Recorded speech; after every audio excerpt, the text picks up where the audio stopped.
Lorsqu'une patiente se présente pour un traitement, il est primordial de faire une consultation. De un, c'est un prérequis de la part du Collège des médecins, mais de plus, une rencontre avec une patiente pour une consultation est hyper importante parce que ça permet aux spécialistes de communiquer avec la patiente, de bien comprendre quels sont les objectifs de la patiente, quels sont les enjeux de la patiente, à la limite, voir quels sont les complexes de la patiente.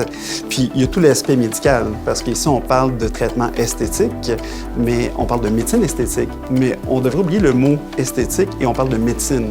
Donc, il faut bien connaître tous les aspects médicaux de la patiente. Est-ce que la patiente a des problèmes de santé qui pourraient avoir un impact sur les traitements ou est-ce qu'un état de santé pourrait faire en sorte qu'un traitement n'est pas aussi efficace? Donc, il y a ces deux aspects-là qui sont très importants. Et ensuite, il y a l'analyse à faire de la patiente. Et là, il faut expliquer quels sont les diagnostics. Donc, qu'est-ce qui se passe, par exemple, si on parle d'usage, qu'est-ce qui se passe avec le vieillissement normal ou les changements qui sont passés à travers les années. Et la partie qui est encore plus importante, c'est d'expliquer quelles sont les options de traitement et les complications qui sont reliées avec les traitements. Et à ce moment-là, lorsque les patientes ont toute cette information-là, elles peuvent faire un choix éclairé.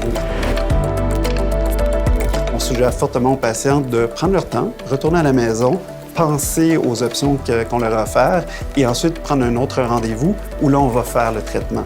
Donc ici, le but, c'est pas de faire de la vente sous pression, c'est d'avoir des patientes bien informées et qui vont être satisfaites de leur traitement au bout de ligne.